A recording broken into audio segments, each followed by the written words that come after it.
Now, dear students, I would like to explain you the lesson, and as I used to explain in Hindi, this lesson also I am going to explain you in Hindi.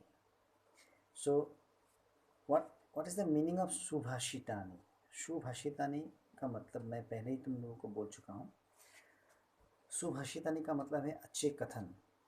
ज्ञानी पुरुष scholars के द्वारा जो पहले कुछ अच्छे कथन कह के रखा हुआ था, वही सबको यहाँ पे इस लेसन में हमको बताया गया है. कुछ कुछ श्लोक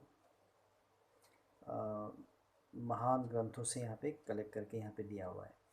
तो पहला जो श्लोक है वो है पृथिव्याम त्रीणि रत्नानि जलम अन्नम सुभाषितम.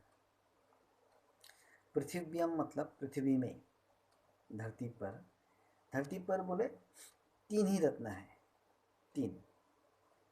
एक तो है जल मतलब पानी, अन्नम खाना, और तीसरा सुभाषितम अच्छे कथन.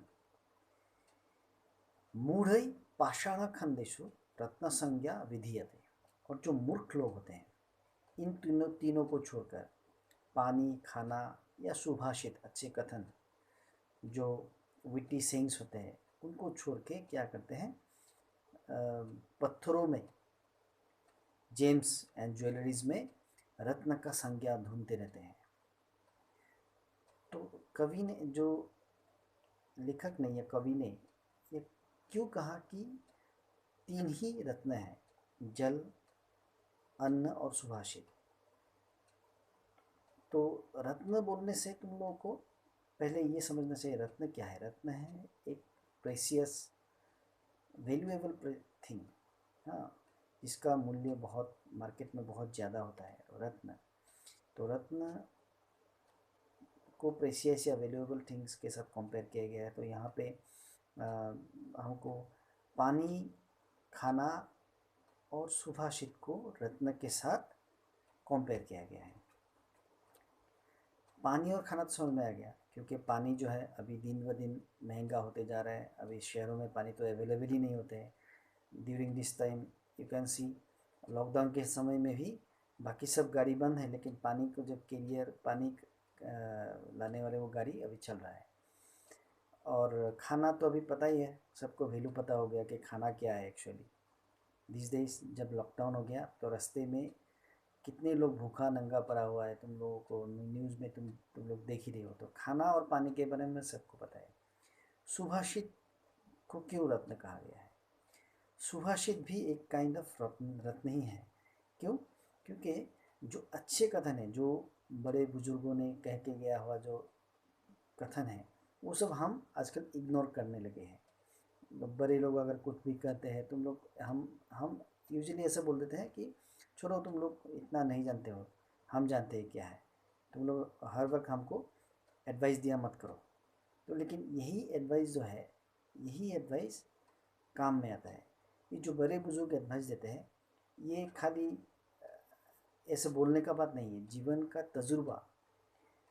तुम लोग बहुत कुछ जान सकते हो, लेकिन तुम लोगों का एक्सपीरियंस जो है, जीवन को लेके जो एक्सपीरियंस है, वो नहीं है तुम्हारे पास. तो ये जो है, ये सुभाषित में वही सब तजुर्बे के साथ जो बताए हुए अच्छे कथन हैं, वो बहुत ही वैल्यूएबल होते हैं, और वो सब बात हमको मान के चलना चाहिए. आज लोगों को ये समझने का समय आ गया है कि हाँ, हमने क्या क्या गलतियाँ क्या क्या की है हमने. लॉकडाउन के समय में ये भी समझने का हमारा अभी ज़रूरत हो गया. ये लोग एक्चुअली समझ भी रहे हैं. तो ये था पहला लेसन, पहला श्लोक. दूसरा श्लोक जो है, सत्येन धारित पृथ्वी, सत्येन वातपते रवि, सत्येन वाति वायुच सर्वम सत्य प्रतिष्ठितम. सत्येन धारित पृथ्वी, ये सच्चाई है. This is because of the truth. सच्चाई है जिसके लिए पृथ्वी आज जो है, द एग्जिस्टेंस ऑफ पृथ्वी, आज पृथ्वी है या पृथ्वी अपने अक्ष में घूम रहा है, this is because of the सच्चाई, ये एक सच है। पृथ्वी है, धरती है, ब्रह्मांड है, ये पूरा एक सच है और इसी सच के द्वारा ये सब एक दूसरे के साथ जुड़ा हुआ है।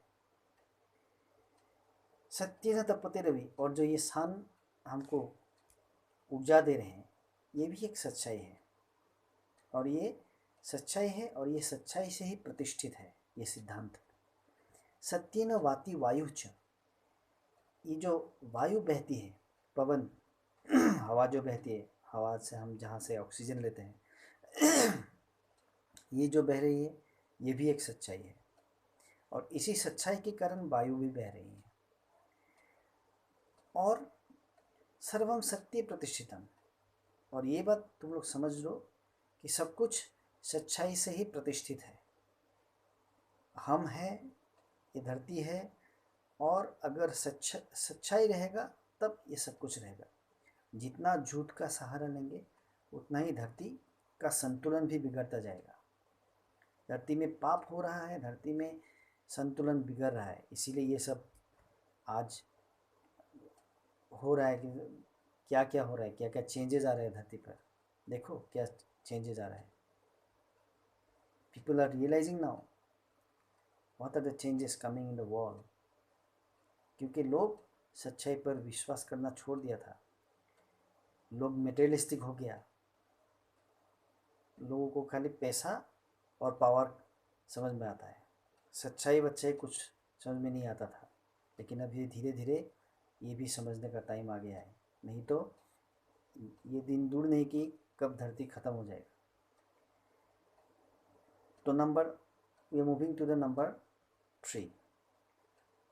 दाने तपस्सी शौर्ये विज्ञाने विनये नये। दाने मतलब दान करने में, तपस्सी तपस्या में, शौर्य शौर्य विक्रम पराक्रम स्ट्रेंथ, विज्ञान मतलब साइंस, विनय विनयता हम्बलनेस, और नय मतलब नीति। ये किन किन चीज़ों के बारे में मैंने बोला? दाने तपस्वी शौर्य विज्ञाने विनय और नये, 6 चीज़ों के बारे में, 6 चीज़ों के बारे में मैंने बोला। यह है दान, तपस्या, शौर्य, विज्ञान, विनय और नय नीति। ये 6 चीज़ों में कभी विस्मित ना हो, विस्मय न ही कर्तव्य, विस्मय करने का कोई ज़रूरत नहीं, सरप्राइज मत होना, क्योंकि बहुरत्ना वसुंधरा, ये जो वसुंधरा है, ये जो धरती है, मतलब ये भारत की जो धरती है, ये बहुरत्न से भरे हुए है। ऐसे ऐसे रत्न, कैसे रत्न? दान, अगर हम दान के बारे में बोले, भारत में ऐसे ऐसे दानों का एग्जाम्पल्स है, यू कैनॉट इवन थिंक। आज महाभारत टीवी में आ रहा है, महाभारत की स्टोरी देखोगे या हमारा शास्त्रों का स्टोरी, पुराणों में स्टोरी जो देखोगे, ऐसे ऐसे स्टोरी है, लोग दान करने के लिए अपने जीवन तक का बलिदान दे देते हैं। कर्ण को पता था कि अगर उसका कवच और कुंडल, अभी महाभारत टीवी में आ रहा है, उसका कवच और कुंडल उसके शरीर में होने से उसको कोई नहीं मार सकता था। लेकिन जब वो दानवीर के रूप से वो परिचित है और इंद्र ने ब्राह्मण के रूप से उनको मांगने के लिए आए थे उनका कवच और कुंडल, तब एक ब्राह्मण को दान देने की जो प्रतिज्ञा है, उस प्रतिज्ञा में बनकर कर्ण ने इंद्र को कवच और कुंडल दे दिया। ऋषि दधीचि ने इंद्र को वज्रास्त्र बनाने के लिए अपने अस्थि दान कर दिया। अस्थि मतलब हड्डियाँ, हड्डियाँ दान करने का मतलब क्या है? उनको मरना पड़ेगा तभी वो हड्डियाँ दे सकेंगे। तो ऐसे ऐसे दानों का एग्जाम्पल्स हमारे इंडिया में है। तपस्या का भी तो एग्जाम्पल कितना है। हमारे बुक में ही ऐसे लेसन्स होंगे जहाँ पे जैसे पार्वती ने शिव जी को पाने के लिए कितने कठिन तपस्या की। ऐसे बहुत सारे ऋषि हैं जो वाल्मीकि पहले क्या थे? रत्नाकर नाम की एक खूंखार एक डकैत थे वो। तो वो रत्नाकर से वो वाल्मीकि तक आने के लिए उनको कितना बड़ा तपस्या करना पड़ा। इस कितने राक्षसों ने बड़े बड़े तपस्या करके बड़े बड़े सिद्धियां प्राप्त की, कितने क्षत्रियों ने तपस्या करके ब्रह्मत्व लाभ किया। बहुत सारे एग्जाम्पल्स हैं। तो ये तपस्या ही है। ऐसे एग्जाम्पल्स ढूंढने से बहुत सारे हैं इंडिया की भूमि में। शौर्य, शौर्य मतलब पराक्रम। पराक्रम की तो बात ही मत करो, इंडिया की भूमि में पराक्रमों की गाथाएं हैं। विज्ञान, साइंस, आज हम जो भी कहें, साइंस का जो बेसिक जो है, साइंस इंडिया में ही, साइंस का इन्वेंशन, ज़्यादातर इन्वेंशन इंडिया में ही हुआ है। प्लास्टिक सर्जरी तक का पहला जो प्लास्टिक सर्जरी हुआ था वो इंडिया में ही हुआ था। मेडिकल साइंस का इन्वेंशन से लेकर म्यूज़िक, खगोल शास्त्र, ज्योतिष, जियोलॉजी, वैदिक मैथ्स, ये सब तो सबको पता है। और ऐसे ऐसे एग्जाम्पल्स है जिसको सबको पता नहीं। अभी ये बताने का समय नहीं इतना, इस क्लास में इतना सब कुछ नहीं बोल सकेंगे। बाद में हमारा स्कोप है, हम नेक्स्ट बाद में जब लेसन्स आएंगे उन सब लेसन्स में हम डिस्कस करेंगे कभी कभी समय होने से। तो ये विज्ञान, विज्ञान में तो हमारा धरती बहुत आगे है। विनय, हम्बलनेस, हमारे भारत की धरती के जो लोग होते हैं वो बहुत ही हम्बल किस्म के होते हैं, डाउन टू अर्थ। ये भी हम सबको पता है क्योंकि हम प्रणाम करते हैं, नमस्कार करने जानते हैं। लोगों को, बड़े बूढ़ों को देखने से हम साष्टांग दंडवत प्रणाम करते हैं। किसी भी कल्चर में ऐसा नहीं है, इसीलिए कहा जा रहा है हम्बलनेस इंडिया में। नीति, नीति का तो बात ही मत करो। नीति शास्त्र हमारा चाणक्य ने जो नीति शास्त्र लिख के रखा है उसका कंपेयर किसी भी शास्त्र में नहीं है, वर्ल्ड में कहीं पर भी नहीं है। तो यही बात यहाँ पे कहा गया है। I think you have understand up to lesson 3।